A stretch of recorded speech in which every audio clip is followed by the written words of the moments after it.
बुलेटिनच्या सुरुवातीला या घडीची एक महत्त्वाची बातमी।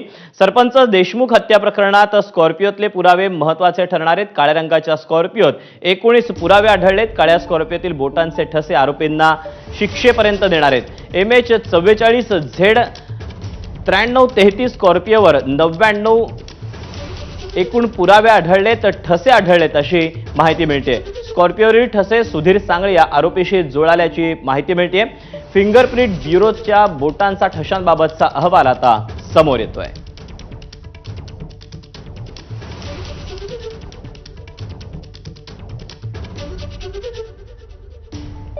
तेव्हा सरपंच देशमुख हत्या प्रकरणातले स्कॉर्पिओतले पुरावे हे अतिशय महत्त्वाचे ठरणार आहेत। सरपंच संतोष देशमुख हत्या प्रकरणी काळ्या रंगाच्या स्कॉर्पिओचा वापर करण्यात आलेला होता आणि या ठिकाणी जे 99 ठसे आढळलेले आहेत याबाबतचा जो अहवाल आहे तो आता पुढे आला आहे।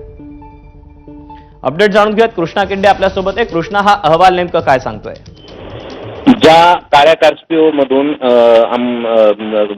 केज अंबाजोगाई रस्ता जो आहे त्या रस्त्यावरून सरपंच संतोष देशमुख यांचं अपहरण करण्यात आलं होतं आणि तिथूनच त्यांना एका अज्ञात स्थळी नेऊन या आरोपीनं बेदम मारहाण केली आणि त्यामध्ये त्यांचा दुर्दैवी मृत्यू झालेला होता। या स्कॉर्पिओचं फॉरेन्सिक लॅबकडनं त्यावेळेस तपासणी करण्यात आली होती आणि त्यामध्ये काही ठसे या आरोपींचे मिळालेले होते आणि या ठसे ठसे मिळाले आहेत। आरोपींच्या ठस्यांची, त्या हातांच्या ठस्याची मिळवणूक केलेली होती आणि त्यामध्ये ज्ञानोबा सांगळे सुधीर सांगळे नावाचा एक आरोपी आहे, याच्या हे ठसे आढळल्याची माहिती मिळाली आणि त्यामुळे हा फॉरेन्सिकचा रिपोर्ट देखील आरोपींना परिस्थितीजन्य पुरावा म्हणून ग्राह्य धरला जाऊ शकतो आणि या घटनेमध्ये हा महत्त्वाचा पुरावा देखील आहे असं आपल्याला म्हणता येईल।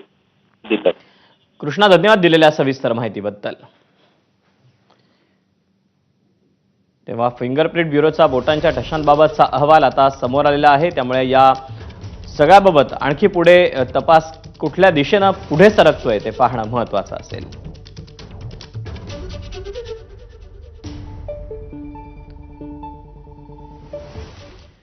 देशमुख हत्या प्रकरणात सरकारी प्रतिनिधींनी धनंजय मुंडेंना वाचवला असा आरोप मनोज जरांगेंनी केलेला आहे। सुरेश धसांचं नाव न घेता त्यांनी हा गंभीर आरोप केला। धसांनी